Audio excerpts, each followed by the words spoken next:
I had a plan. It was bold. It was simple. It was going to change everything. I was going to bed early. Not early like those self-improvement books promise, where you wake at 5 a.m., do yoga, and write a novel before breakfast. Number just early enough to wake without groaning at my own reflection in the bathroom mirror. The day had been long in that slow, dragging way that makes you check the clock and wonder if time has taken a personal interest in irritating you. Emails had multiplied like rabbits, not the cute, fluffy kind either, the kind that chew through wires and ruin everything. The phone had rung often enough that I considered answering with, "Yes, what is it now?" instead of "hello." By dinner, my brain was about as useful as a flashlight without batteries, so I made the decision. Bed before 10. A solid night's rest. A smug sense of discipline waiting for me in the morning. The house was ready for it. Curtains drawn, lights dimmed, kettle washed, dried, and put away as if a kitchen inspector was due any minute. I even laid out the pajamas. Cotton, comfortable, not stylish, but style is irrelevant after slippers o'clock. The clock read 9:15, 15 whole minutes before Operation Sleep commenced. I was on track, ahead of schedule, practically a bedtime role model. Then I heard it. First, a scrape, metal on concrete, like someone dragging a chair. I ignored it. Could have been anything. A neighbor tidying up, a squirrel learning carpentry. Then came the second scrape, and then the unmistakable, cheerfully unapologetic sound of a barbecue lid being lifted. I froze. This was dangerous. Barbecues are like summer storms. They start small. Then they sweep in, ruining everything you had planned. At first, I told myself it might be a quiet barbecue. Some people are considerate. They keep voices low. They turn music down. They exist like unicorns. But then the voices started. Not whispering, not chatting, projecting. The kind of volume that says, "The neighbors love our stories. They just haven't said so yet." The music followed, upbeat, loud enough to suggest someone had confused neighborhood with festival. And then came the smell. Smoke. Meat. A whisper of something marinated in pure optimism and possibly regret. It came over the fence like an uninvited guest. It ignored my drawn curtains. It moved through the window gap like it owned the place. I glanced at the clock. 9:20. I considered earplugs. I considered shutting the window. I considered selling the house and moving to a remote cabin where the only noise is suspiciously loud owls. But the truth was, the smell had influence. It carried arguments. It hinted that bed could wait, that perhaps I should just take a peek. I walked to the kitchen, not for food, for water, officially. Unofficially, to investigate. I opened the back door a few inches, enough to see flickering string lights next door. Shadows moved under them. Someone flipped something on the grill. The tongs clicked like a metronome for chaos.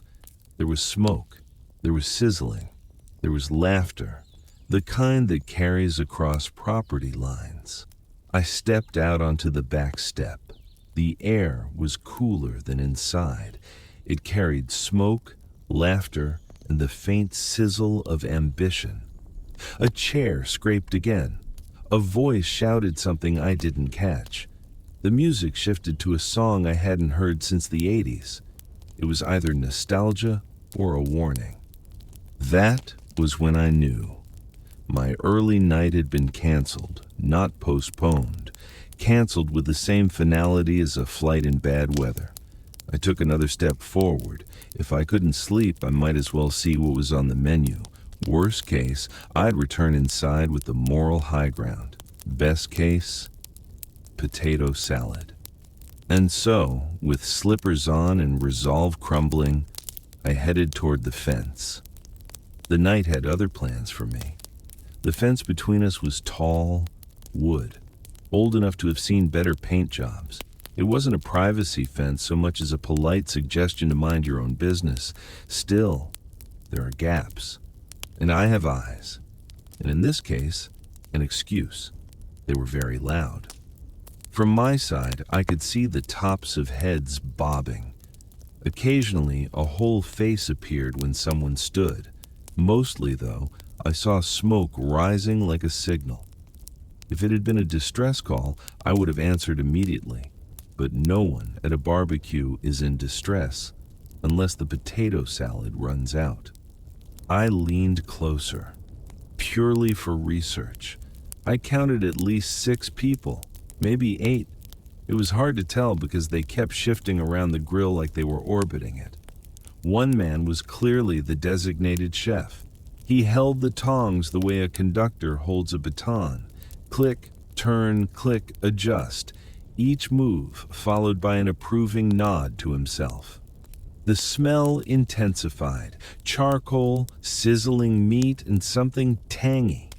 It floated over and wrapped itself around me like a slightly manipulative friend. Somewhere in the mix was also the faint sweetness of corn on the cob. I could practically hear the butter melting. Music played from a portable speaker balanced on the garden table. Every so often, someone leaned over to change the song, and every so often, someone else shouted, "Turn it up!" as if we were in a feedy stadium instead of a quiet suburban street. I told myself to go back inside. I had water, I had pajamas, I had a bed waiting.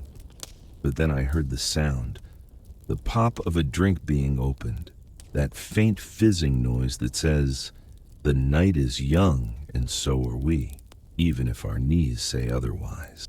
A laugh followed, the deep, genuine kind that makes you smile even when you have no idea what's funny. It was infectious, like yawning but with better snacks. The chef lifted something from the grill. It glistened in the light.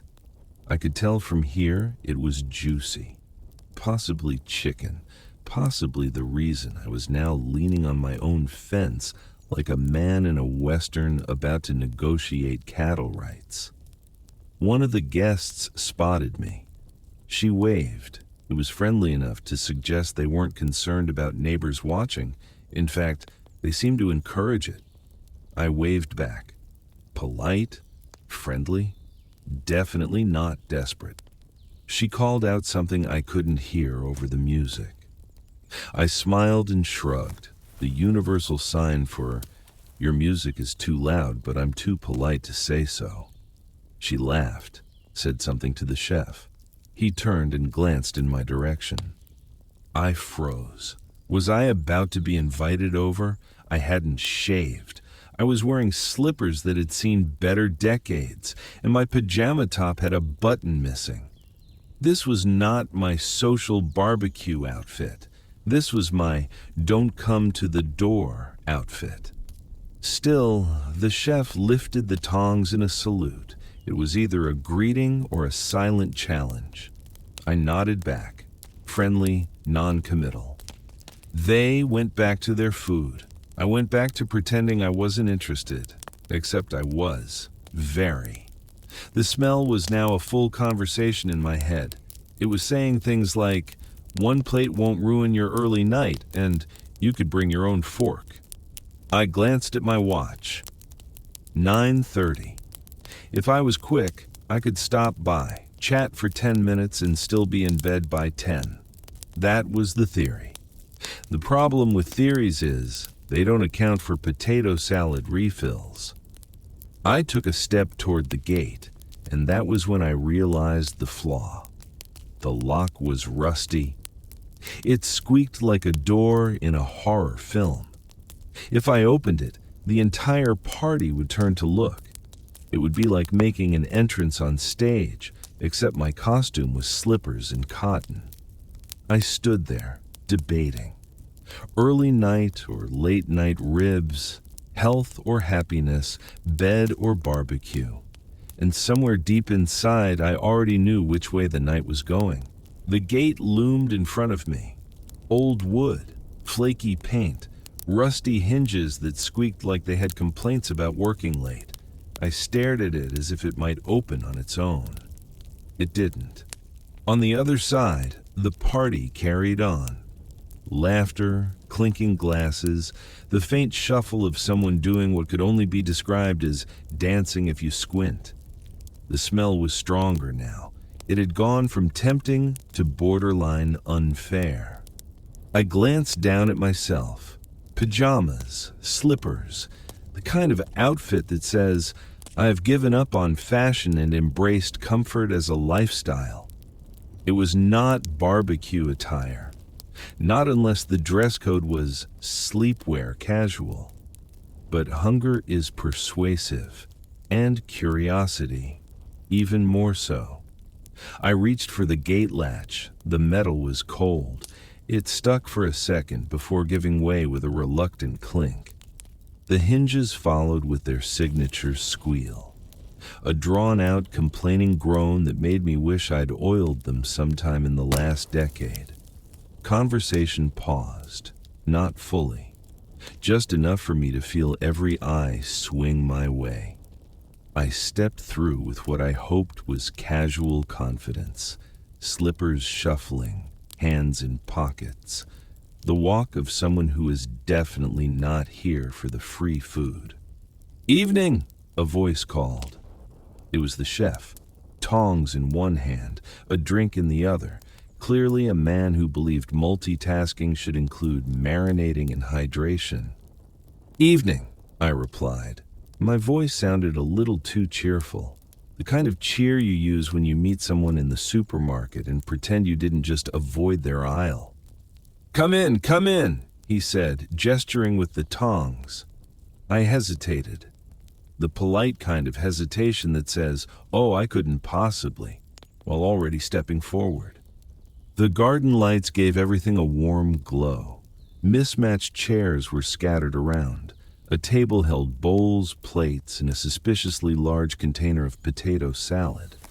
A small speaker sat in the center, pumping out hits from what I guessed was someone's best of summer playlist.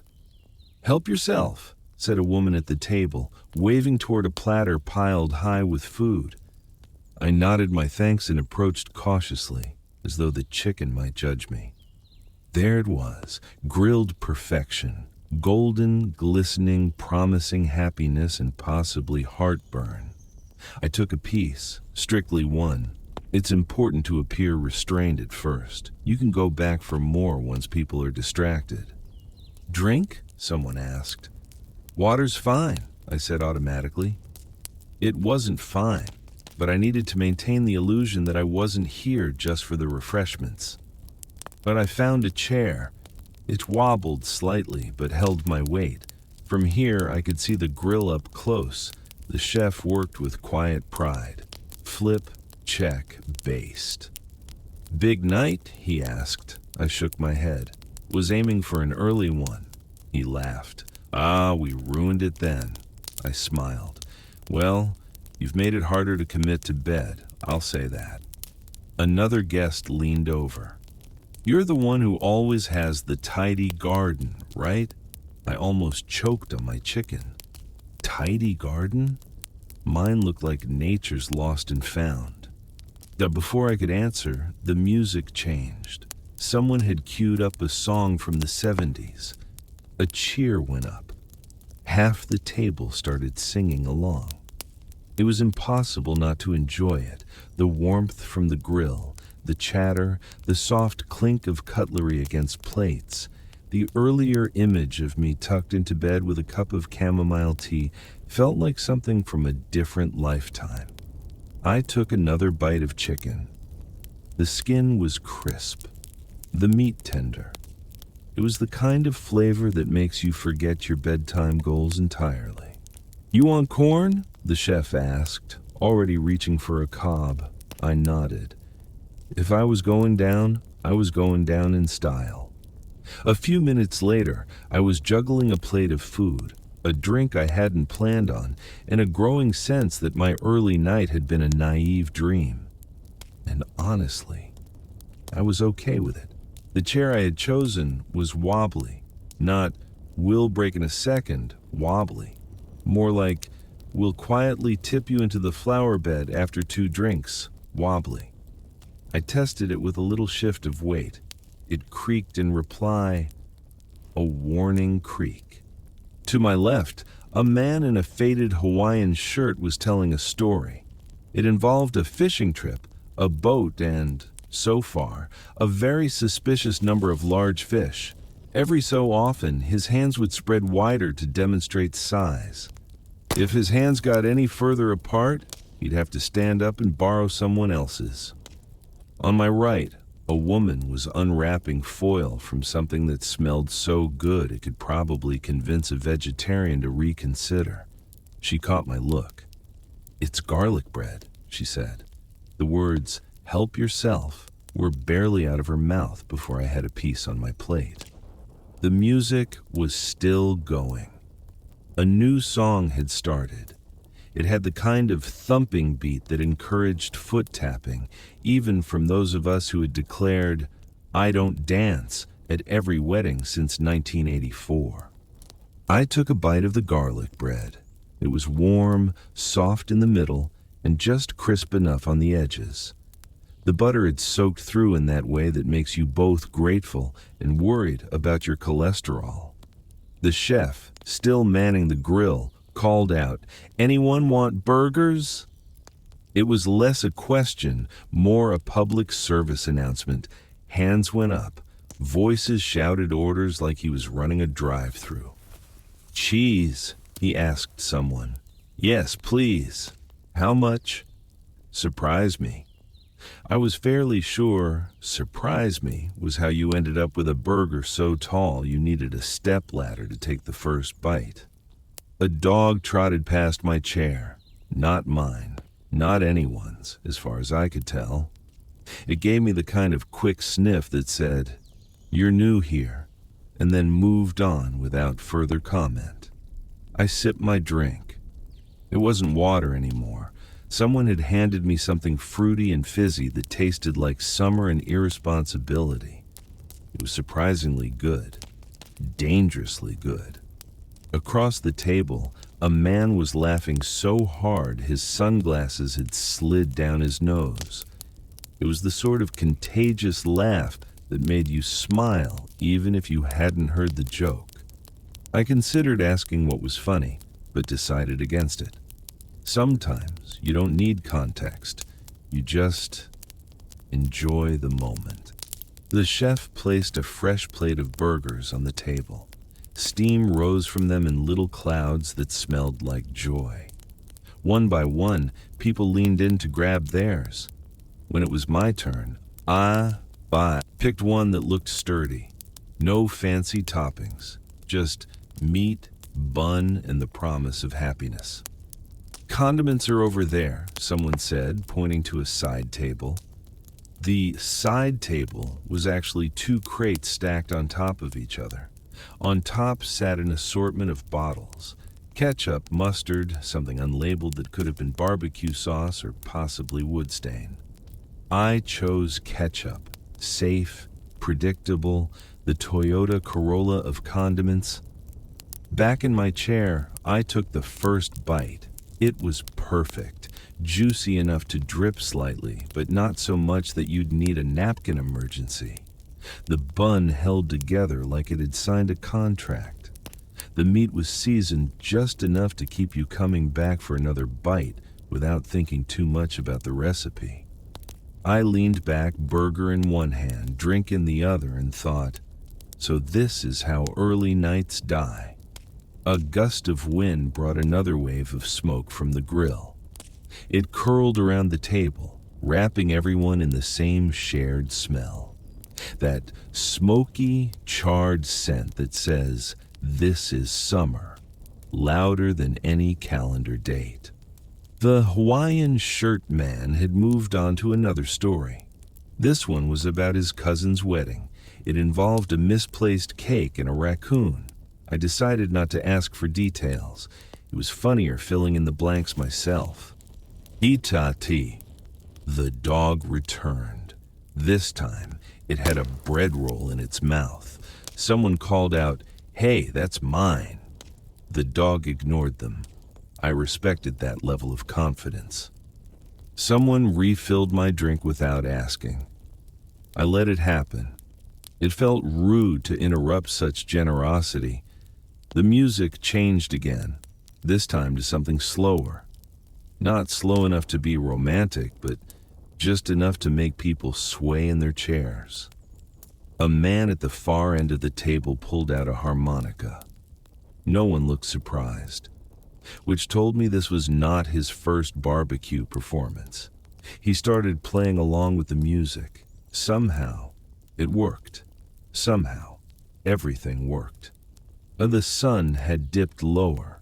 The lights strung above us grew brighter by comparison. Bugs hovered near them, swirling in lazy loops. I thought about my bed again. It felt far away now, not just in distance, but in possibility. I took another bite of the burger, then another, and somewhere between the third and fourth, I decided I wasn't going anywhere for a while. The chef was now in his element. One hand held tongs like a conductor's baton.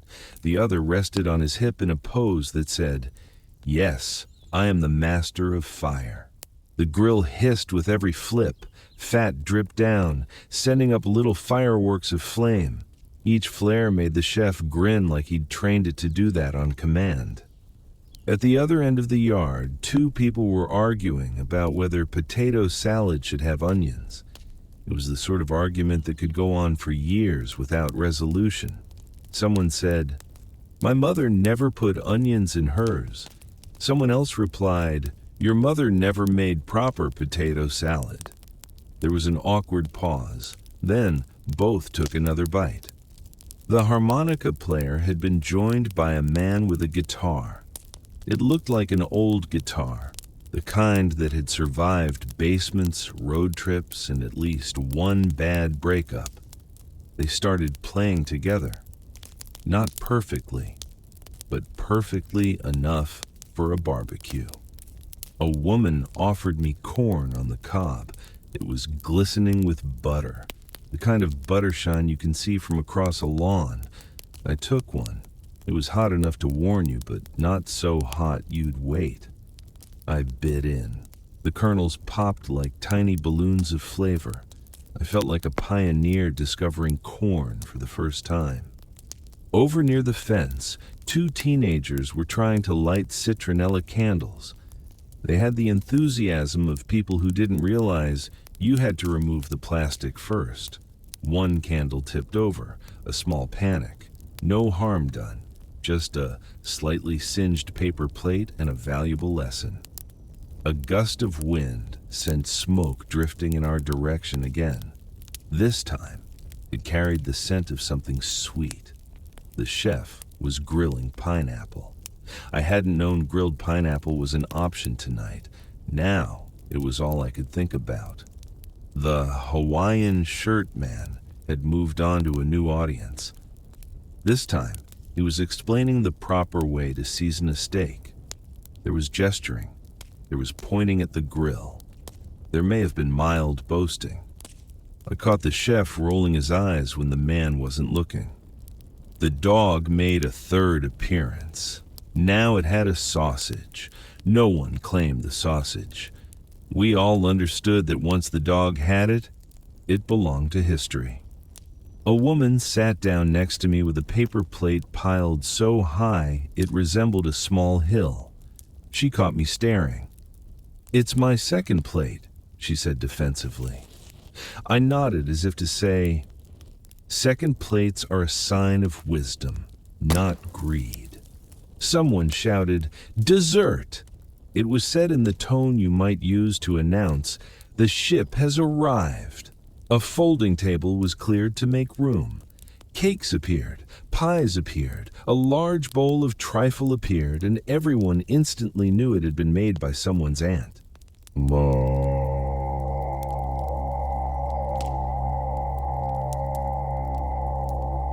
The music shifted again. Now it was a sing-along, not an official one. Just the kind where people who know 2 lines of a song sing those 2 lines very loudly. The chef finally plated the grilled pineapple. It was golden, with little caramelized edges.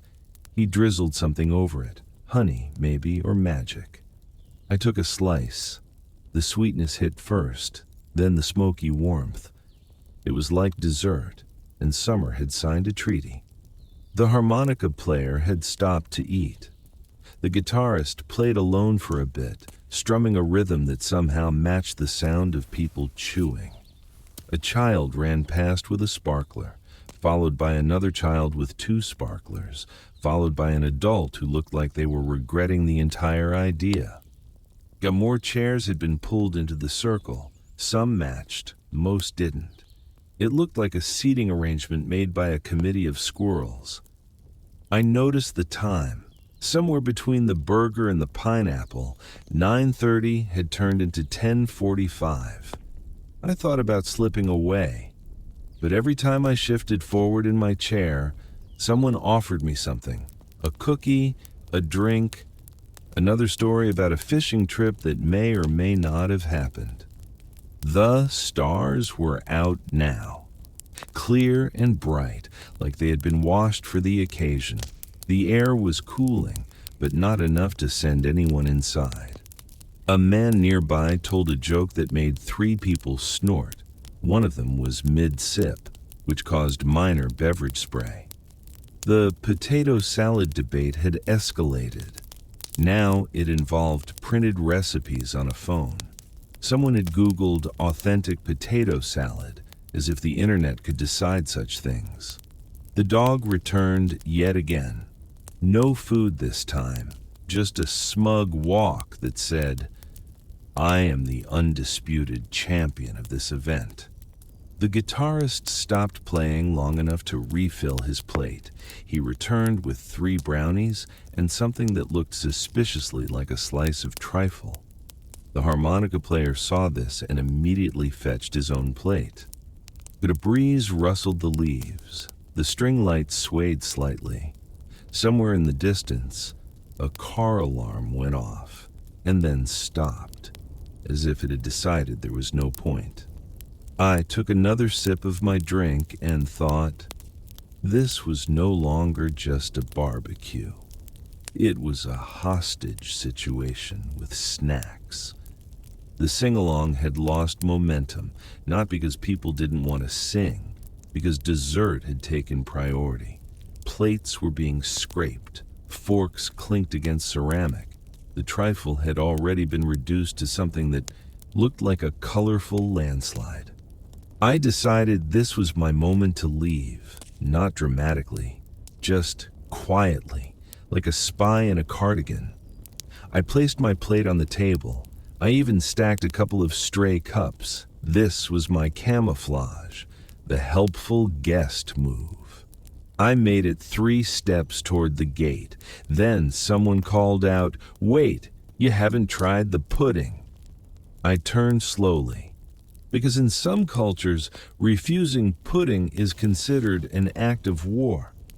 It was handed to me before I could reply, warm, spongy, with sauce that dripped off the spoon like it had been waiting for this exact moment. So I sat back down, because what's one more pudding between friends? Also, my exit strategy was clearly failing. The Hawaiian shirt man had started talking about fishing again. This time he included detailed hand gestures. His hands moved like he was reenacting a wrestling match between man and fish. Someone else countered with a story about camping. Then, a third person topped both with a tale about their neighbor's runaway goat. I noticed the goat story got the biggest laugh. It's hard to compete with goats. I finished the pudding. It was, unfortunately, delicious. The kind of dessert that makes you briefly forget your own bedtime. I set the empty bowl down and tried to stand. Someone intercepted me with a chair adjustment. Apparently, I was now part of the circle. The guitarist started playing again. Something slow this time, the kind of song that made you sway without realizing it. A couple danced in the grass, not formal dancing, just that easy, familiar sway of people who've danced together for decades. I checked my watch. 11:30. The idea of my early night was now an archaeological memory, but the air was pleasant. The lights glowed. The conversation rolled on without awkward gaps. Someone began telling a story about the barbecue last summer, the one where the wind blew a gazebo over the fence. Everyone laughed at the memory, except the man who owned the gazebo. A faint smell of coffee drifted across the yard. I turned. Yes, someone was making coffee at 11:30 at night. I didn't drink coffee that late, but I took a cup anyway. It seemed rude not to. The coffee was strong enough to make me consider repainting the house at midnight. It was probably the reason people were still upright. A plate of chocolate-covered strawberries appeared from nowhere, followed by a tray of something fried. At this point, I suspected the food supply was endless. The dog returned yet again. Now it had no food, no toy, just the satisfaction of being the most popular attendee. It made rounds like a politician, accepting head pats as votes. The music shifted once more. Now it was something upbeat again. A few people stood up, swaying and clapping. The Hawaiian shirt man attempted a spin move. It was ambitious, but the crowd applauded anyway. By midnight, I checked again just to be sure. I had gone from early to bed to, I wonder if sunrise will be nice tonight. The breeze picked up. It carried the faint scent of the grill cooling down. The chef had finally put away the tongs.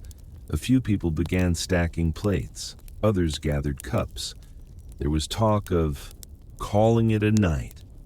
I seized my chance. I thanked the chef. I nodded to the guitarist. I even gave the dog one last pat. I stepped toward the gate, and no one stopped me. Not with pudding, not with pineapple, not with goat stories. The street outside was quiet, the air cooler.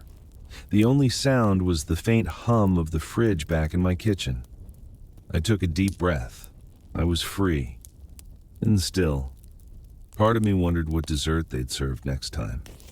The morning after the barbecue felt unusual. Not bad. Just as if my brain had taken a half day without telling me. The clock said 8. Not terrible. Until I remembered I had gone to bed at 1. I shuffled to the kitchen. The kettle looked at me in that way kettles do when they know they're about to work overtime. I filled it, boiled it, made tea so strong it could probably vote.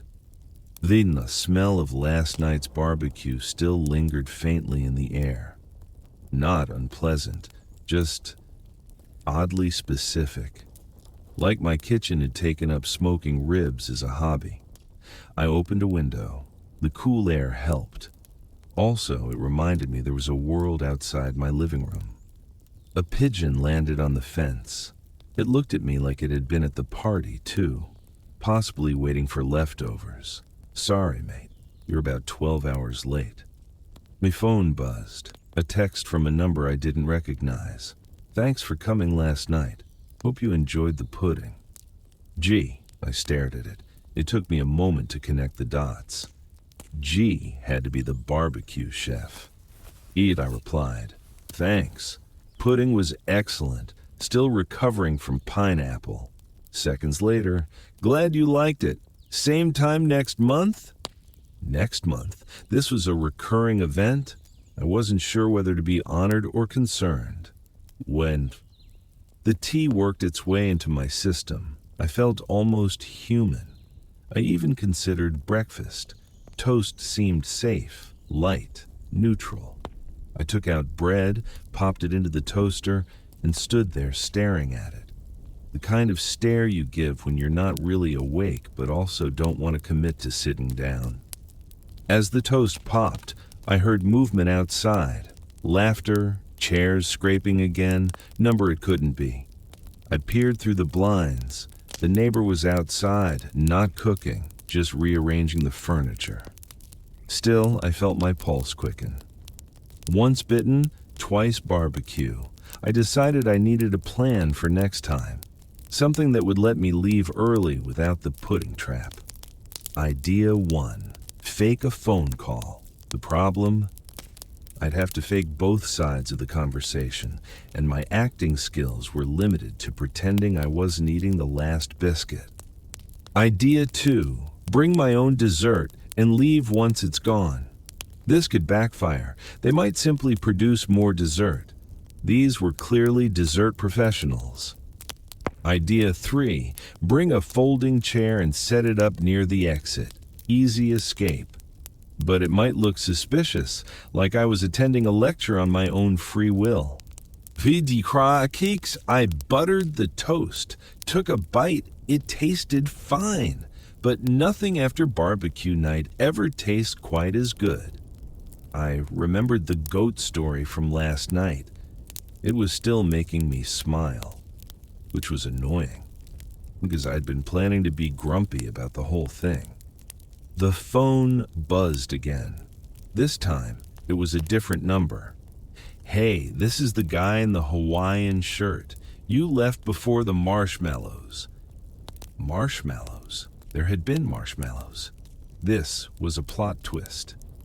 I replied politely, "Didn't know about marshmallows. We'll file a complaint." A minute later, "Ha! We'll save you some next time." Next time again. These people were relentless. The tea was gone. The toast was gone. The morning felt still. I looked toward the fence. The chairs sat in neat rows now, like they were waiting for the next act. The grill was clean and covered. Even the dog was nowhere to be seen. It was peaceful. Too peaceful. The kind of peace that makes you wonder if it's just the setup for another surprise. I sat down at the table with my second cup of tea. No music, no chatter, just the faint ticking of the kitchen clock. I thought about my early bedtime plan from last night. It was a good plan. It just hadn't survived contact with reality. I made a note to self. Next time, set an escape alarm on my phone. Label it "Leave Now," loud enough to be heard over ukulele solos. As the tea cooled, I realized something. I wasn't actually upset about last night. In fact, part of me was already curious about the next one. And that was the problem. By late morning, the tea had done its work. I was upright. I'd even changed out of my emergency cardigan into something resembling day clothes. I decided a short walk might help, clear the mind, stretch the legs, avoid the smell of barbecue drifting from the neighbor's yard in case they had decided to do brunch grilling. The street was quiet. The air was mild. I passed the hedge that never seems to grow evenly. Some sections looked like they had been trimmed with care. Others looked like someone had given up halfway through and gone for a biscuit. Halfway down the road, I saw the Hawaiian shirt man. Different shirt today, same floral theme. He was watering his driveway for reasons I didn't understand. Ja ti ti ti suave. He waved. I waved back. Then he called out, "See you next month." He didn't specify where, but we both knew. I kept walking, past the little park with the single bench that always faces away from the view, past the shop that somehow manages to sell both gardening tools and second-hand romance novels. At the corner, Mrs. Petherington was out with her dog, a small creature with legs that move faster than they should. She asked if I'd been at the party. I nodded. "Lovely night for it," she said. She made it sound like it had been an outdoor opera, not a pineapple-fueled sing-along. I agreed anyway. It seemed easier. On the way back, I passed my neighbor's house again. The grill cover had been removed. This was worrying. It was barely noon. The chef himself appeared, carrying a tray of foil-wrapped something. He nodded at me. "Leftovers," he said. Before I could answer, he placed the tray in my hands and disappeared back inside. I stared at it. It was warm. It smelled suspiciously like the pudding. Back home, I put it on the counter. I told myself I wouldn't open it until later. I lasted 4 minutes. It was pudding, exactly the same as last night. I wasn't sure if that made me happy or slightly afraid of how much pudding one person could consume in a 24-hour period. I had 1 spoonful. For research purposes, it was still excellent. Research complete. The phone buzzed again. This time it was a photo. The barbecue group, all gathered around the grill, smiling and holding plates.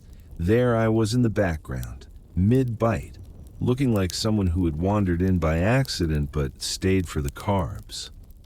The caption read, "Another great night." I wasn't sure if they were talking about the food, the music, or the goat story. Probably all 3. The rest of the afternoon was quiet. I tried reading, but my mind kept drifting to the leftover pudding in the kitchen. By 3 o'clock, I had given up and made tea to go with it. It seemed wrong to let it sit there, like ignoring a guest who'd come all the way from next door. As I ate, I thought about the next month thing. It wasn't exactly an invitation. It was more like a scheduled inevitability. The barbecue was less an event and more a recurring neighborhood season. And I was apparently now part of the cast. The thought was oddly comforting. I'd never really been a neighborhood party person, but last night had been, well, it had been ridiculous. And ridiculous can be nice sometimes. The last spoonful of pudding vanished. I told myself that was it. No more barbecue-related indulgence until next month. Then I remembered the coffee. The absurdly strong midnight coffee. I might need to ask for that recipe. Outside, the sun was dropping lower. The day was calm, peaceful, a complete contrast to the night before. I closed the curtains early, partly to block out the fading light, partly to avoid seeing any signs of an impromptu second barbecue. I brewed 1 last cup of tea, sat in my favorite chair, and let the quiet settle in. It was a good kind of quiet, the kind you notice after a room full of people has gone home, the kind that makes you a little sleepy in the best way. Somewhere in the distance, I thought I heard faint music, but I told myself it was just the wind. No one does back-to-back barbecues, right? The next morning, I woke up to the sound of birds. And by birds, I mean a single pigeon doing its best impression of a squeaky hinge. It was still early. I checked the clock. Too early for phone calls. Too early for pudding. I made tea anyway. The kettle whistled like it had urgent news. The cup steamed in my hands. For a moment, it was just me and the quiet. Then came the knock. Not a polite tap. A 3-beat knock that suggested someone thought my door was a drum. I opened it to find the Hawaiian shirt man. Same man, new shirt. Today's design featured flamingos. He was holding a bag. "Got something for you," he said. Before I could answer, He handed me the bag and walked away. Inside was bread, a whole loaf, still warm. The note read, "Made too much. Thought you could use some." This was how it started, I realized. First pudding, now bread. Next month, I'd be receiving unsolicited lasagna. I cut a slice. The crust cracked perfectly. The inside was soft enough to make you forget about cereal. While I ate, I spotted movement through the curtains. It was the neighbor's dog staring at my house again. We locked eyes for a moment. Then it trotted away like a courier who just completed its mission. The phone rang. It was Margaret from 2 doors down. She said she'd found my cardigan at the barbecue. I hadn't even noticed it was missing. Apparently, I'd left it draped over the back of a chair. She said she'd drop it off later. Then she added, "You'll want it for next month." This next month thing was becoming a theme. It was spoken about with the certainty of a lunar eclipse. After the call, I decided to get some fresh air. I took the bread with me, because bread like this deserved to be eaten in the open air, like fine wine. I walked past the little park. The bench still faced the wrong way. I ate bread anyway. Halfway through my slice, I heard a voice behind me. Getting ready for the next one, it was the guitarist from the barbecue. He was carrying a bag of lemons. "Not sure," I said, but he grinned like he knew I'd be there. Back home, I found the cardigan on my doorstep, folded, with a note from Margaret. "Thought you might need this soon." I hung it up in the hallway. It looked like it was already preparing for duty. By evening, I'd settled into my chair again, tea beside me, curtains drawn. For a brief moment, I wondered if I'd miss it all. The chatter, the music, the pineapple. I decided I might, but not enough to start knocking on their door right now.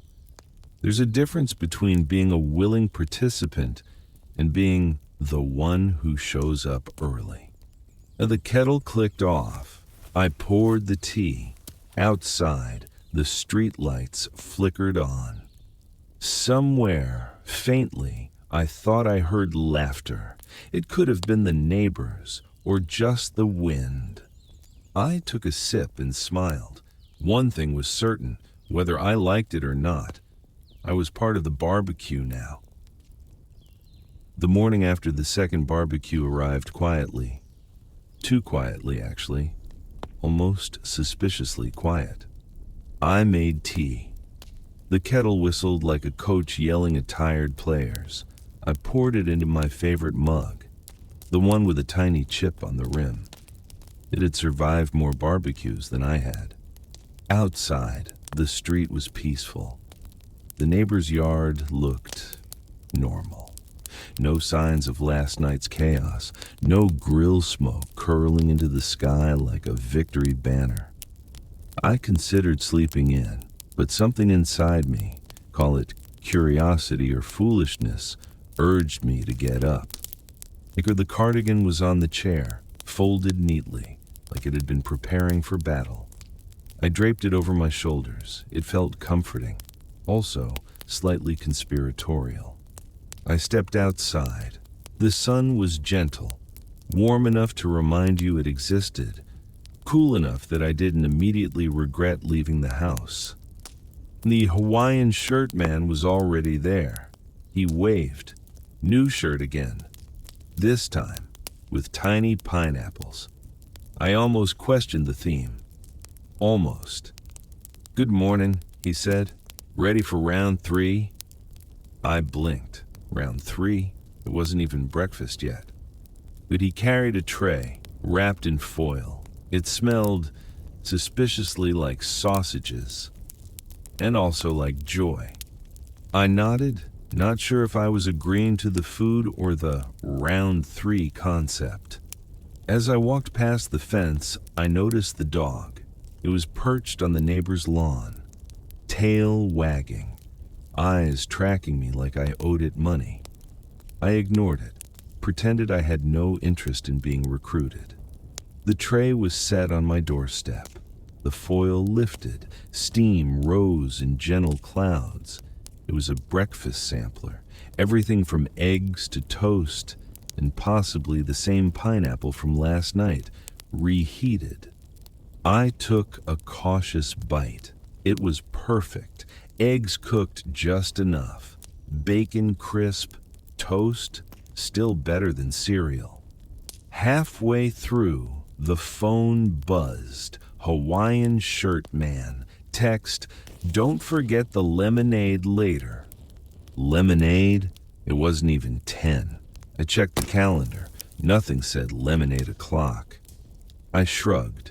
Clearly, this was the way of the barbecue neighborhood. Time was fluid. Food was mandatory. Participation was inevitable. I finished the tray, sipped tea, looked around the yard. Idiot seemed calm. Too calm.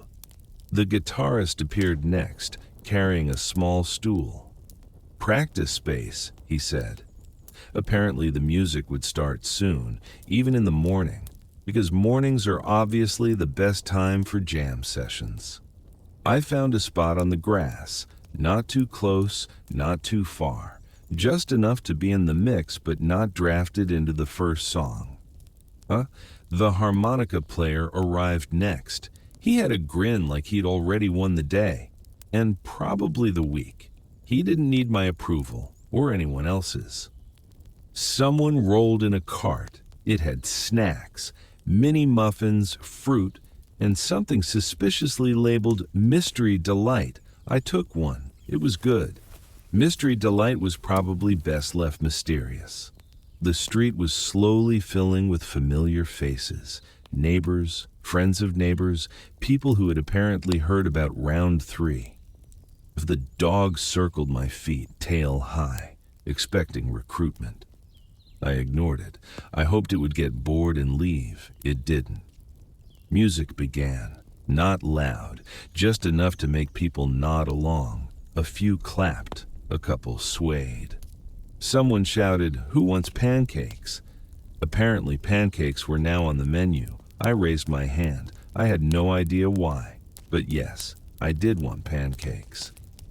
The tray arrived, fluffy stacks, syrup, butter, more pineapple. I ate. It was glorious. Breakfast had never been so social, nor so confusing. The Hawaiian shirt man told a story. It involved a neighbor's cat, a misfired frisbee, and a lawn gnome. Everyone laughed, even me, even though I had no idea why the gnome was relevant. After breakfast, someone suggested a short walk through the block to burn off the food. I joined reluctantly. The dog led the way. The harmonica player played a tune. The guitarist strummed along. I tried to keep up. By the time we returned, I realized something. The neighborhood had its own rhythm. Food, music, stories, dogs, repeat. I sank back into the chair on my porch, sipped tea, watched people laugh, watched the Hawaiian shirt man adjust his pineapple-patterned shirt. I sighed, a mix of contentment and mild resignation. Round 3 was in full swing, and I, willingly or not, was part of it. By mid-morning, the yard was fully alive, not chaotic, just animated in a way only. Neighbors with grills and musical instruments can be. The guitarist had recruited 3 more people, all carrying instruments. One had a tambourine, one had a ukulele, and one, well, it was a triangle, a small metallic triangle. The harmonica player looked impressed, or mildly horrified. It was hard to tell. Either way, the music started again. I found a chair, set it slightly back, out of the direct path of flying crumbs and enthusiastic dancing. This was tactical. The dog made its rounds, checked on the guitarists, checked on me, checked on the Hawaiian shirt man. Apparently, it was the official quality inspector of all barbecue operations. Somewhere, someone shouted, "More lemonade!" A tray appeared moments later. It was bright yellow, too bright to be entirely natural, but it was delicious anyway. The Hawaiian shirt man had found a new audience, a small group of teenagers who looked slightly bemused. He was explaining the proper way to skewer marshmallows. He demonstrated with exaggerated flair. It ended with a marshmallow landing in someone's drink. Everyone laughed. Meanwhile, breakfast was still happening. Somehow, trays had multiplied. Pancakes were stacked like miniature towers. Bacon sizzled somewhere in the corner. Pineapple was everywhere. I reached for a muffin. It was warm, software perfect. I had to stop myself from grabbing 3 more, but I didn't. Well, maybe 2 more. The harmonica player started a slow tune. The triangle added a ding at exactly the right time. The ukulele, well, it mostly added enthusiasm. The Hawaiian shirt man switched shirts again. Now it had tiny flamingos doing yoga poses. It was impressive. I didn't even ask how he had so many shirts. Someone suggested a quick game. I braced myself. The game involved a frisbee. The frisbee involved at least 3 near collisions. I sat back and sipped my tea. A small child appeared with a sparkler. Not quite evening yet, but apparently rules were optional. The adults pretended not to notice, mostly. The dog, unsurprisingly, tried to chase the sparkler. It failed, but the determination was admirable. The phone buzzed. It was the guitarist. Message: "We're making a playlist for next month. Want in?" I stared at the screen. "Next month again," I replied cautiously. "Sure, I guess. I wasn't ready to commit to dance moves or sparklers yet." As someone yelled, "Group photo!" The Hawaiian shirt man jumped up. He held a marshmallow on a skewer like a ceremonial staff. We posed. The dog refused to look at the camera. The triangle player was half smiling. And me? I held my cup of tea like a proper adult, pretending I hadn't just consumed 3 muffins. After the photo, someone suggested a short walk. The dog led naturally. I followed reluctantly. The harmonica and guitar duo played a cheerful tune as we wandered down the block.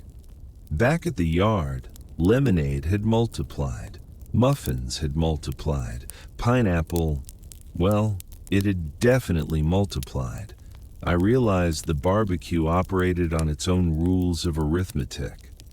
The Hawaiian shirt man told another story. This one involved a runaway squirrel, a bag of marshmallows, and a surprisingly athletic garden gnome. Everyone laughed, even me, even though I had no idea why the gnome was running faster than the squirrel. I sipped my tea. I watched. I considered hiding behind the hammock for strategic escape, but something inside me told me that would be rude. The guitarist started a solo. The harmonica player improvised. The triangle dinged faithfully. It sounded surprisingly coherent. The dog barked once. Everyone paused, then resumed as if the bark had been part of the plan. I noticed the clock. It was nearing noon. Yet somehow the sense of time had dissolved.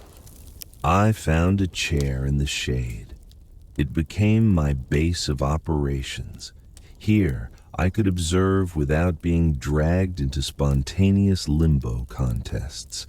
Here, I could sip tea without judgment. Somewhere, someone shouted, "Dessert!" again.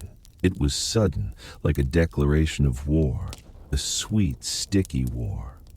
Cakes appeared, pies appeared, brownies appeared, a large trifle appeared, wobbly and proud. I took a small portion, then another, then another.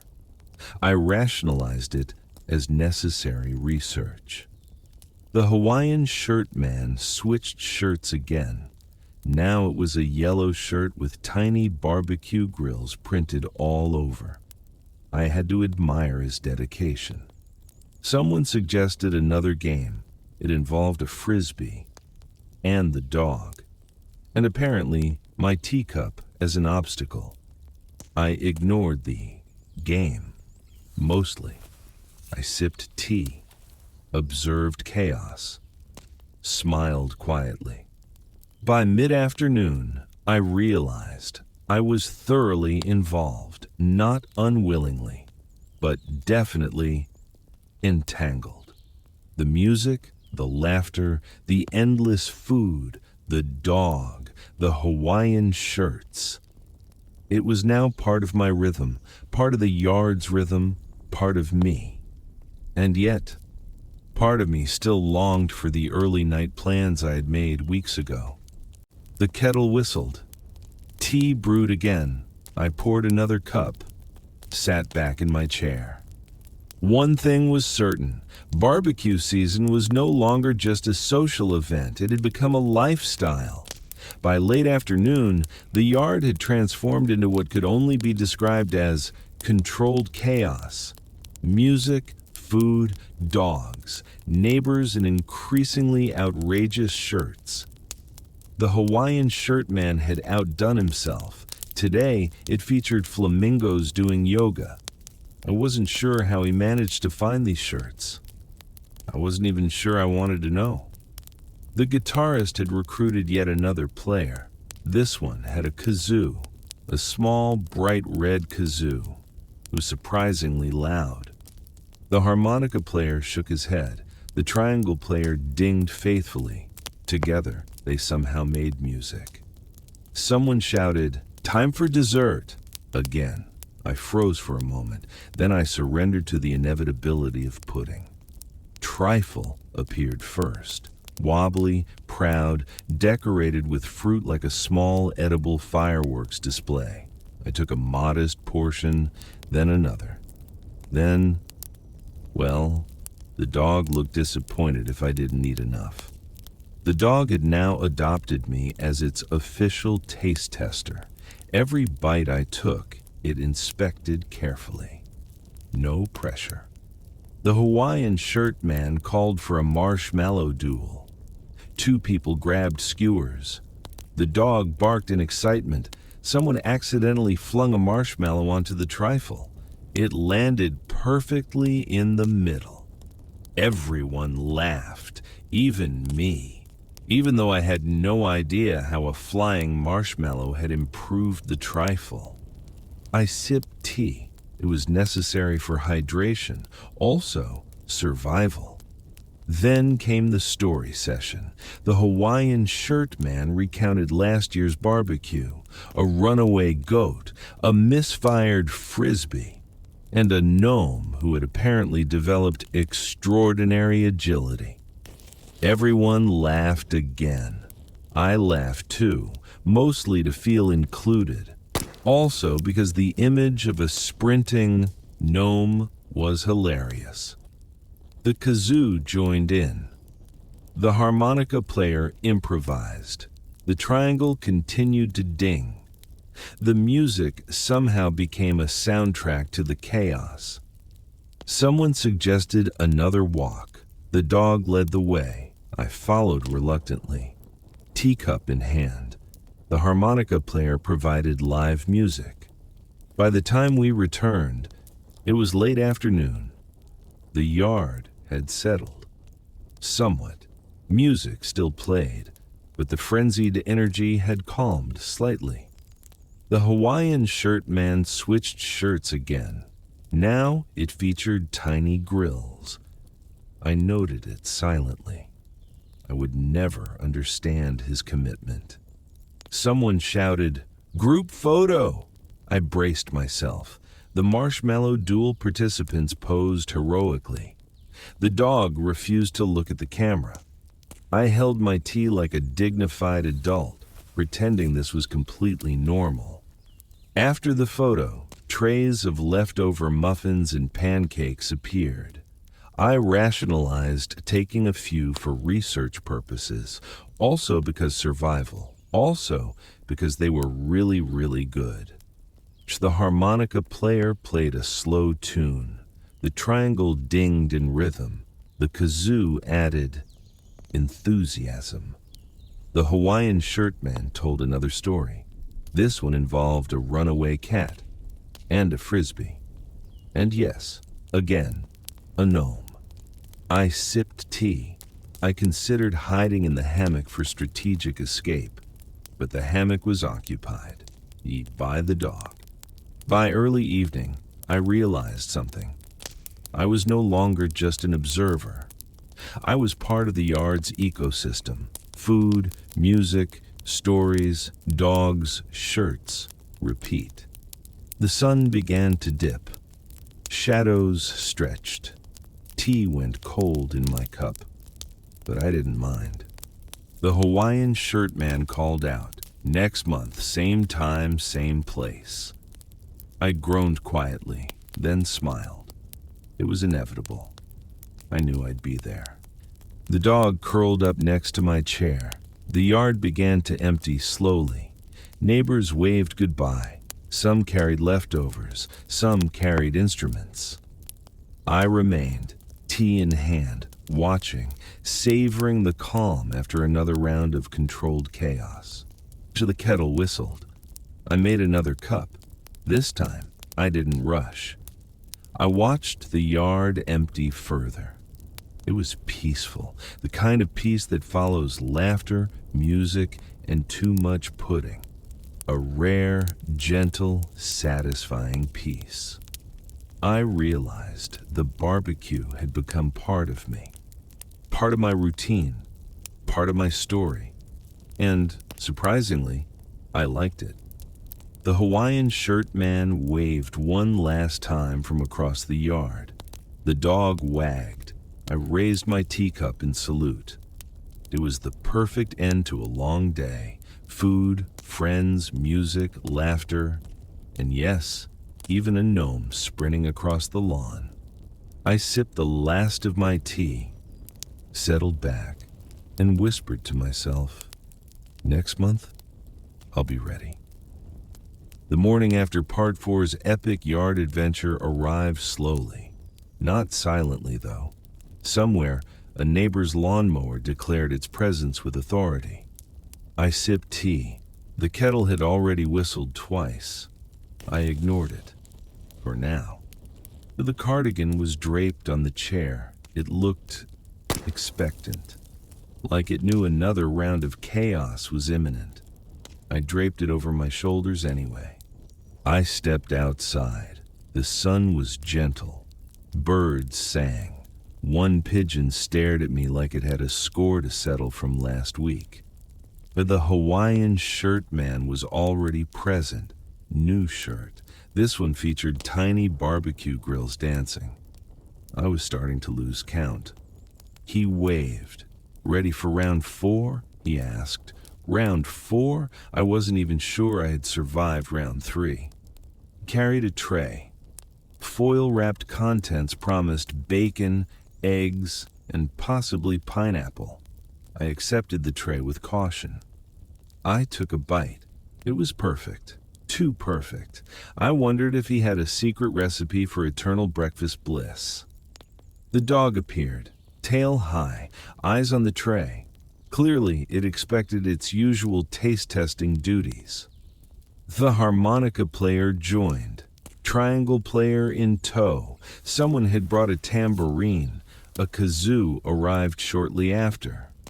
Music began immediately. Not loud, just enough to make people hum along or shake their heads in mild disbelief. But I found a chair strategically placed, far enough from flying muffins, close enough to witness the chaos. Now, the Hawaiian shirt man told a story. It involved a frisbee, a cat, and yes, a gnome again. Somehow, the gnome survived. This made everyone laugh, even me. Sip tea. It was necessary. Survival, hydration, and morale all depended on tea consumption. Someone suggested a short game. It involved the frisbee, the dog, and my teacup. I ignored it, mostly. Breakfast trays multiplied: eggs, bacon, pancakes, muffins, and pineapple. I rationalized eating multiple portions: research, hydration, survival. The harmonica and triangle players improvised. The kazoo added enthusiastic chaos. Music became a backdrop to the endless food cycle. Somewhere, someone shouted, "Dessert." The word echoed like a declaration. Trifle appeared, wobbly, proud, fruit decorated. I took a modest portion, then another.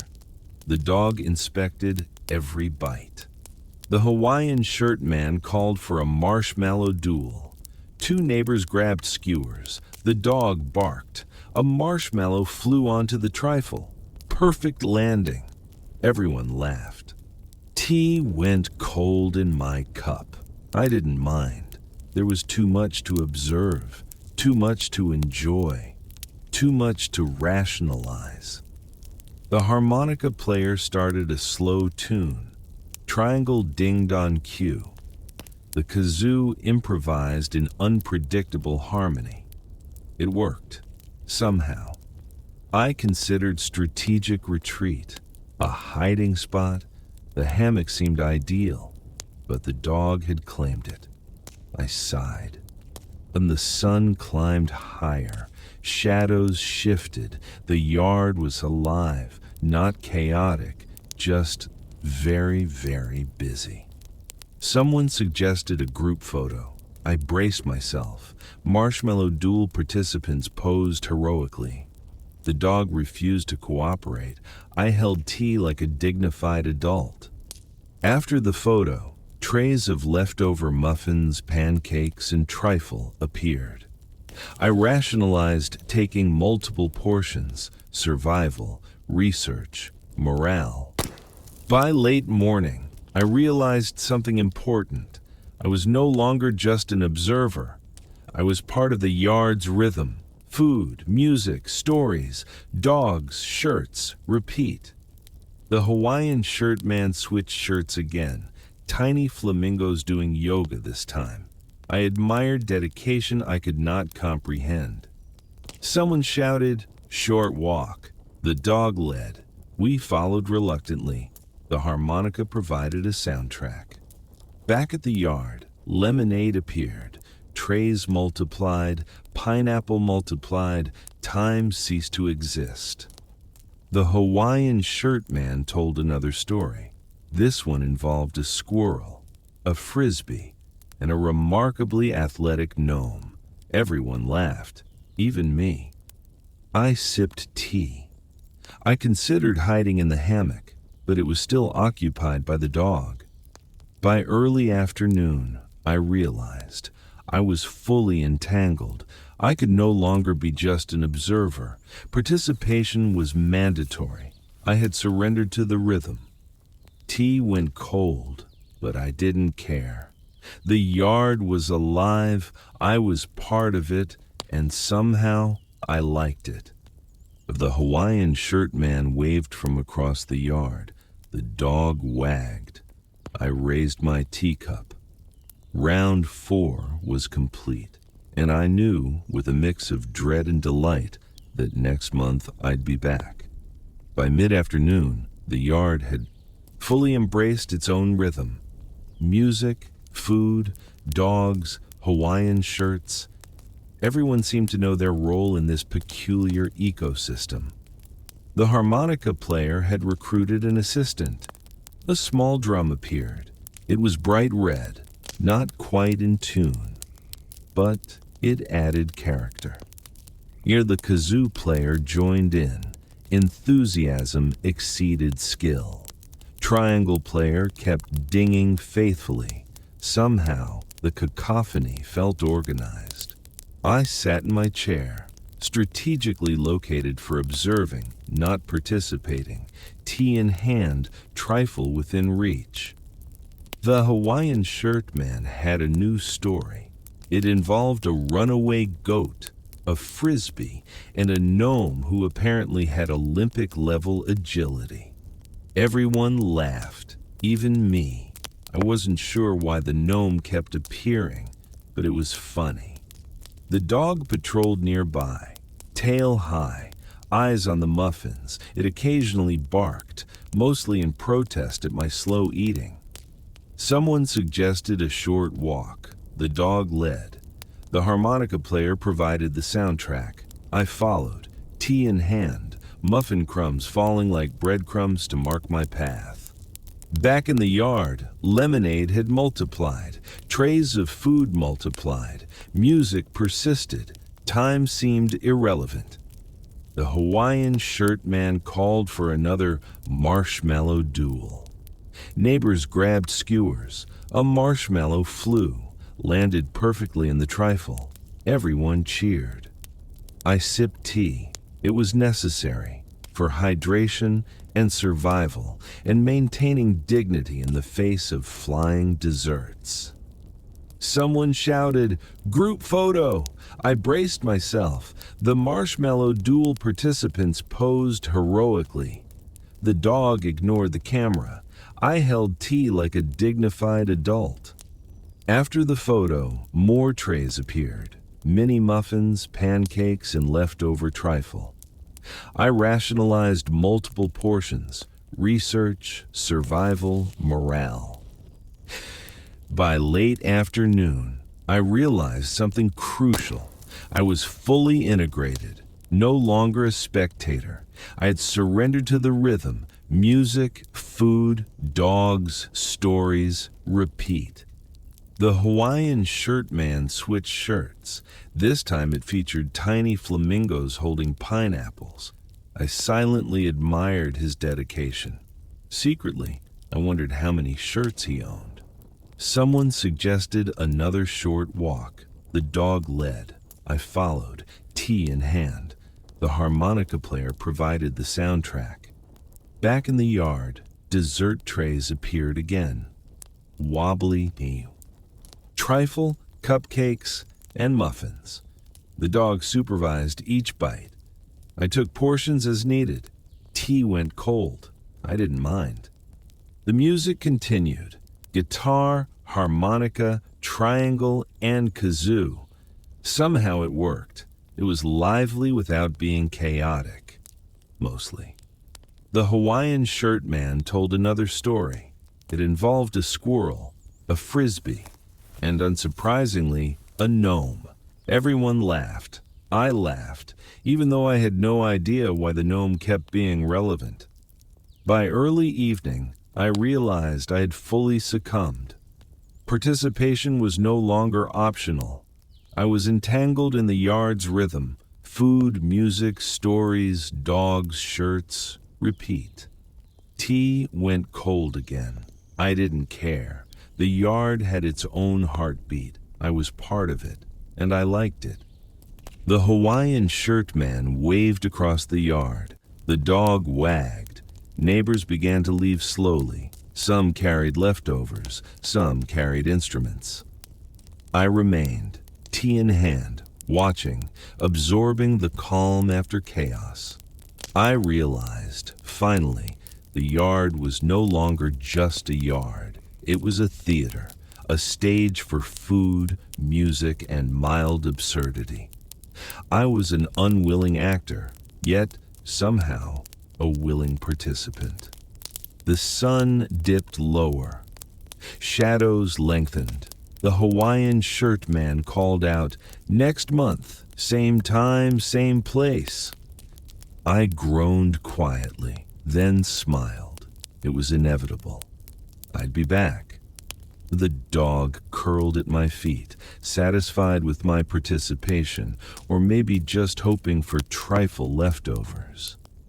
I sipped the last of my tea, settled back, and whispered, "Next month, I'll be ready." By early evening, the yard had fully settled into its own rhythm. Not chaotic, not silent, just perfectly alive.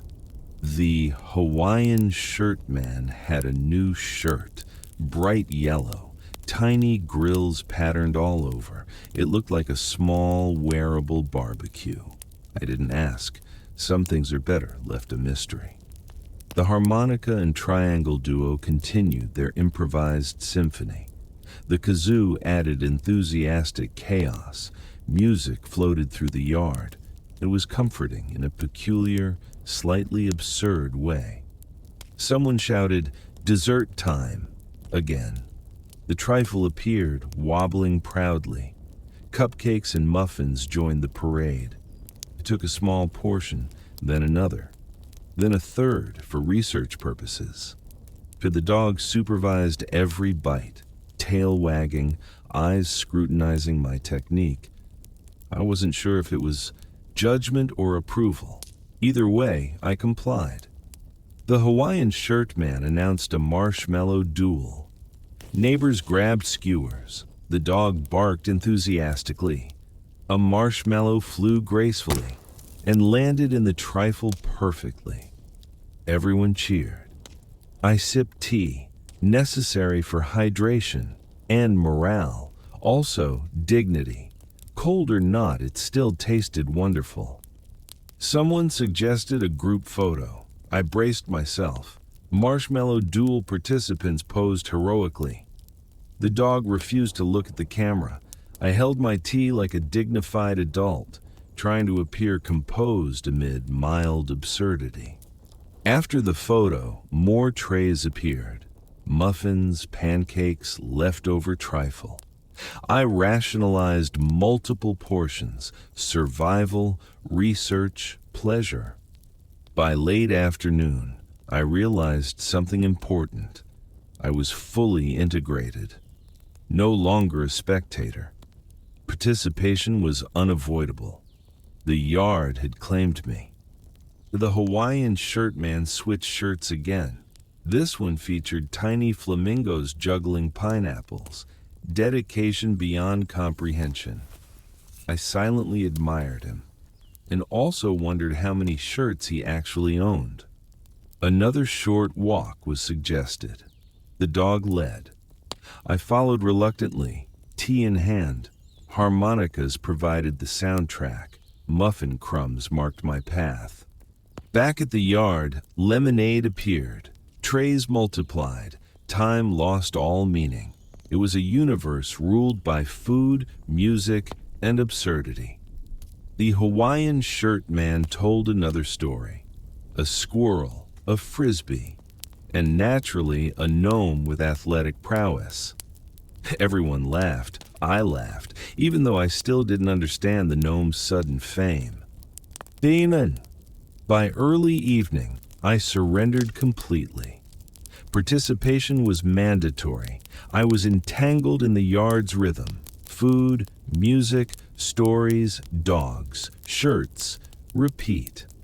Tea went cold again. I didn't mind. The yard had its heartbeat. I was part of it, and I rather liked it. Neighbors began leaving slowly. Some carried leftover food, some carried instruments. The dog remained loyal at my side, satisfied with my participation, or maybe just hoping for trifle leftovers. The Hawaiian shirt man waved across the yard. I raised my teacup, saluted quietly. Round 5, or perhaps round 4, I had lost count, was complete. Music faded slightly, laughter echoed softly, the yard settled into calm. I sipped the last of my tea, settled into my chair, reflected on the day, the pancakes, muffins, trifle, the gnome, the frisbee, the marathon marshmallow duels. And I realized something remarkable. I didn't want the day to end. Not entirely. The sun dipped lower. Shadows stretched long across the yard. A gentle breeze carried hints of barbecue smoke and the faint echo of laughter. Here the Hawaiian shirt man called out, as if reading my mind, "Next month, same time, same place." I groaned, then smiled. It was inevitable. Next month, I'd be back. The dog curled at my feet, satisfied.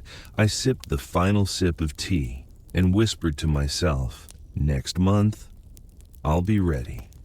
And the yard, the food, the music, the neighbors, the gnome. It had all become part of my rhythm, a rhythm I hadn't expected, yet somehow I cherished it. The kettle whistled again. Tea brewed for the final round. I poured a cup, sat back, and let the yard's peculiar magic wash over me. In the end, I understood one thing. Life, like this yard, is best enjoyed with humor, with patience, and with a generous helping of pudding. The next morning arrived with the subtle insistence of a cat demanding breakfast. Not rude, just persistent. I brewed tea. The kettle whistled like it had secrets to share. I poured into my favorite mug, the one with the tiny chip. It had survived more neighborly adventures than I could count. Outside, the yard was quiet, deceptively quiet, like a calm before inevitable chaos. The Hawaiian shirt man appeared first. New shirt. This one had tiny pineapples surfing. He waved energetically. "Ready for round 6? I blinked. Round 6? It wasn't even breakfast yet. I considered hiding behind the cardigan, but it looked at me with expectation. I surrendered. He carried a tray, foil-wrapped, steaming, eggs, bacon, possibly pineapple. I accepted it, for survival, and maybe curiosity.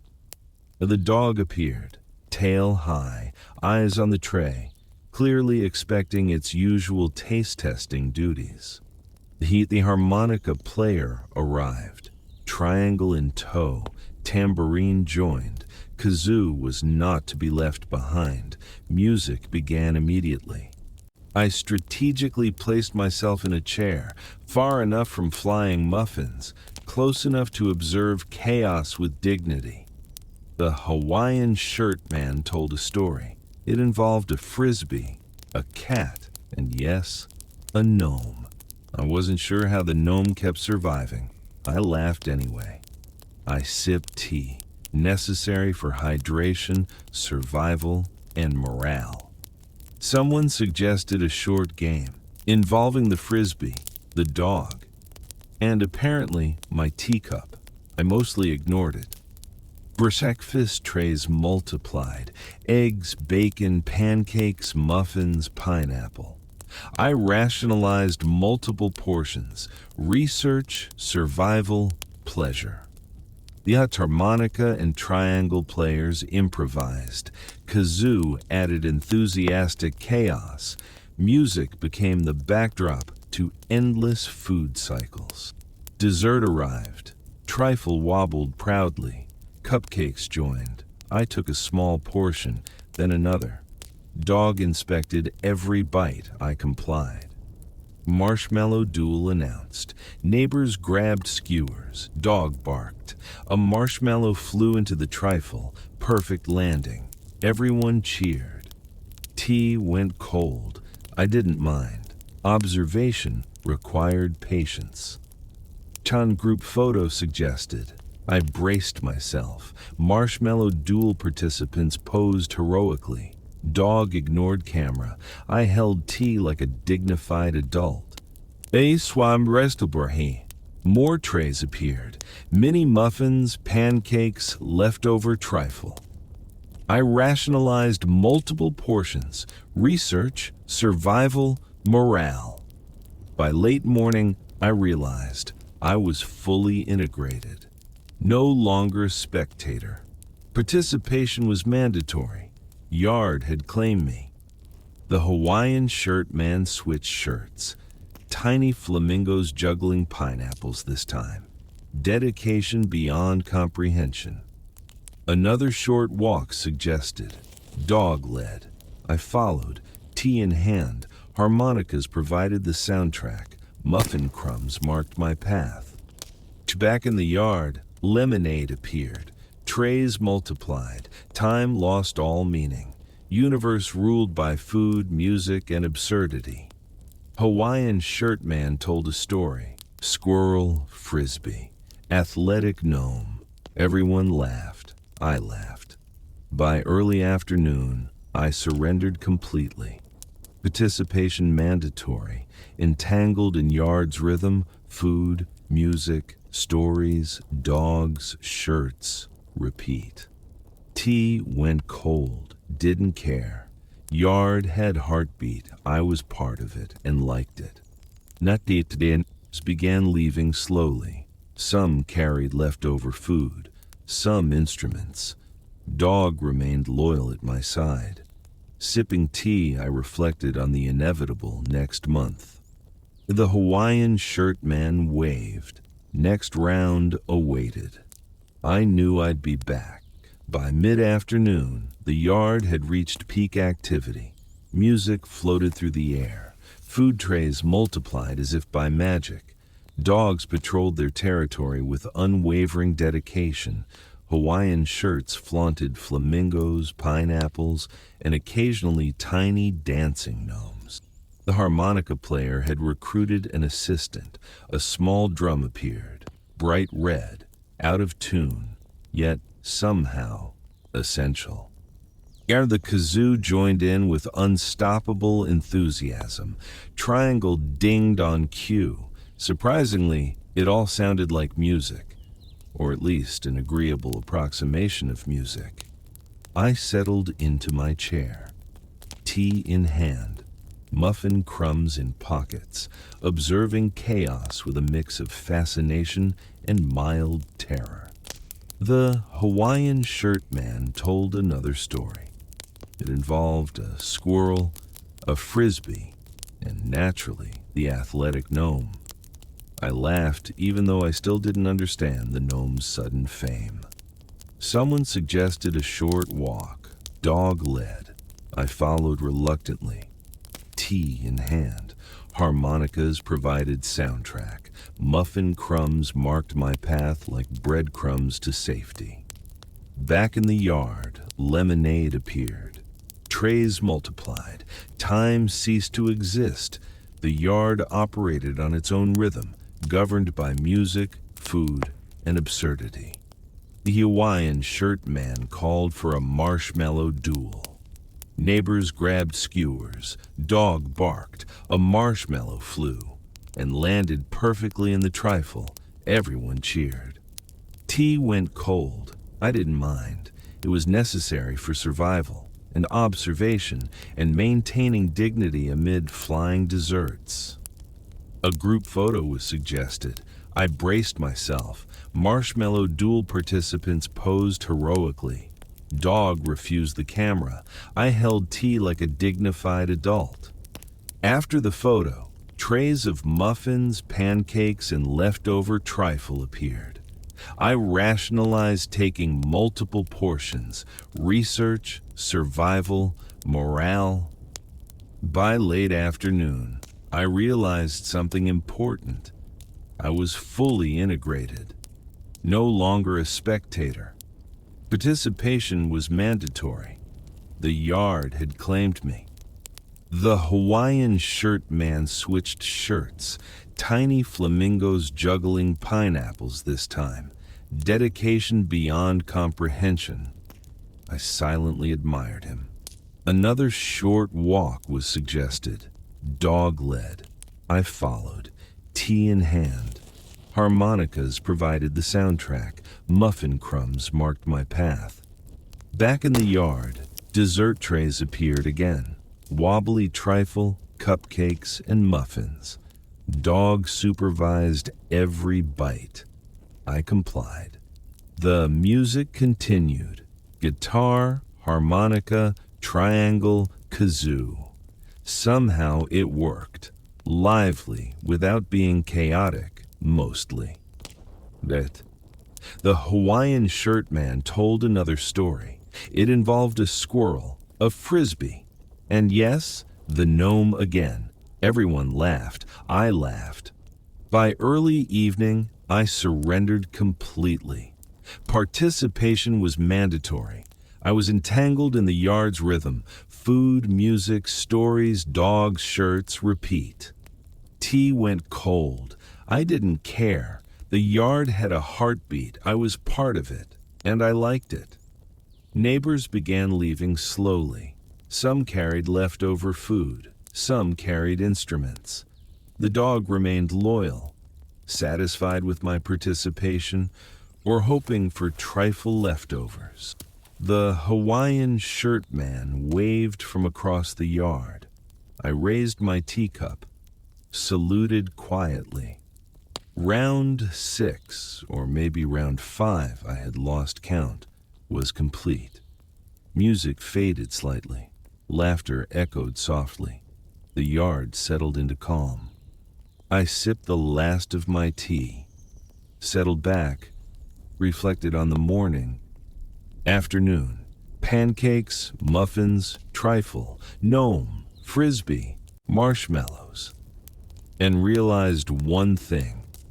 I didn't want the day to end entirely. The sun dipped lower. Shadows stretched. A gentle breeze carried hints of barbecue smoke and the faint echo of laughter. The Hawaiian shirt man called out, "Next month, same time, same place." I groaned, then smiled. It was inevitable. Next month, I'd be back. The dog curled at my feet, satisfied. I sipped the final sip of tea. Whispered, "Next month, I'll be ready." The yard, the music, the food, the neighbors, the gnome. It had become part of my rhythm, a rhythm I hadn't expected, yet I cherished it. Lanham the kettle whistled again. Tea brewed for one last cup. I poured, sat back, and let the yard's peculiar magic wash over me. Life, like this yard, was best enjoyed with humor, with patience, and with a generous helping of pudding. As evening settled over the yard, a calm energy replaced the earlier flurry. Music softened.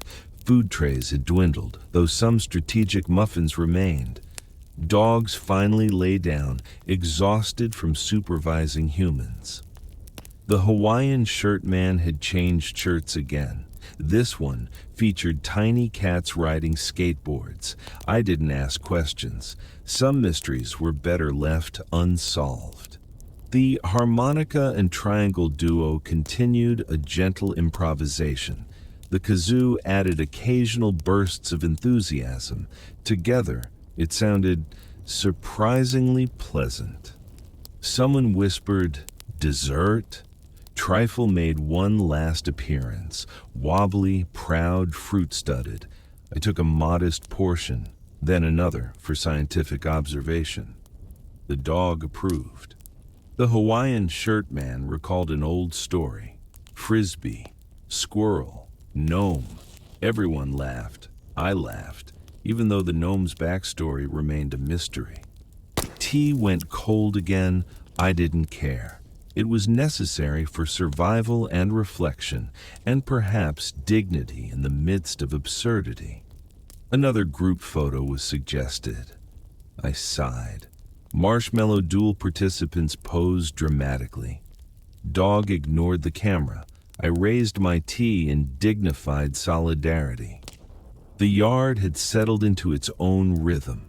Music, food, laughter, and absurdity intermingled seamlessly. I realized I'd become part of this ecosystem. Participation was no longer optional. The Hawaiian Samanustador shirt man switched shirts. Tiny flamingos doing yoga this time. Dedication was unmatched. I admired silently and wondered how many shirts he truly owned. Someone suggested one last short walk. The dog led. I followed reluctantly, tea in hand. Harmonica provided a gentle soundtrack. Back in the yard, lemonade appeared. Some trays of leftover pancakes and muffins remained. I sampled strategically. Observation required energy. The Hawaiian shirt man recounted another tale. A squirrel, frisbee, athletic gnome. Everyone laughed. I laughed. By late evening, I surrendered fully. Participation mandatory. I was entwined in the yard's rhythm. Food, music, stories, dogs, shirts, repeat. Tea was now definitively cold. I didn't care. The yard's heartbeat was soothing. I was part of it, and I liked it. Neighbors began departing slowly. Some carried leftover food. Some carried instruments.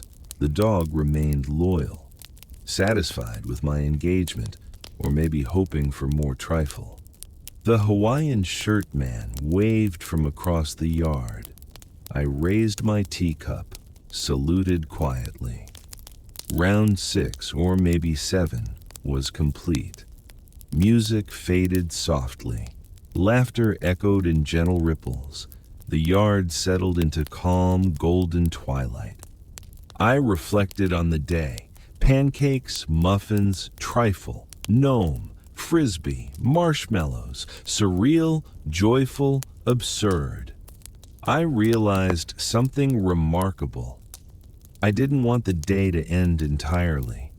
The yard's magic was infectious, unexpected, delightful. And the sun dipped lower. Shadows stretched long across the yard. A gentle breeze carried hints of barbecue smoke and the faint echo of laughter. The Hawaiian shirt man called out, "Next month, same time, same place." I groaned, then smiled. It was inevitable. Next month, I'd be back. The dog curled at my feet, satisfied. I sipped the last of my tea, whispered, "Next month, I'll be ready." The yard, the music, the food, the neighbors, the gnome. It had become part of my rhythm, a rhythm I hadn't expected, yet I cherished it. The kettle whistled one last time. Tea brewed for the final round. I poured, sat back, and let the yard's peculiar, gentle magic wash over me. Life, I realized, was best enjoyed with humor, with patience, and with a generous helping of pudding. As night fell, the yard grew quiet. Neighbors departed. Instruments were stored, dogs curled in corners, shirts rested in closets. I sipped my final cup of tea, reflected, smiled. The evening had been absurd, chaotic, and utterly delightful. In the end, the gnome, the marshmallows, the frisbee, and the pancakes had taught me something. Joy could be found in the small, unexpected chaos, and sometimes participation, reluctant though it might be, was the key to experiencing it fully. Next month, I thought, next month I'll be ready for the shirts, the stories, the dog, and yes, even the gnome. And so, what began as a perfectly ordinary evening turned into something I hadn't expected at all. An odd little adventure in my own backyard. The sizzling grills, the endless chatter, the dog with a questionable taste in marshmallows, they all left me smiling long after the last plate was cleared. I'd wanted quiet. Instead, I got laughter. And somehow, it was better. By the time I slipped back inside, cup of tea in hand, I realized something simple. Sleep can wait, but memories like these rarely knock twice. So I whispered to myself, half amused, half resigned, Next time, I'll bring my own marshmallows. With that, I closed the window, let the night grow calm again, and drifted off, content, full, and just a little smoky.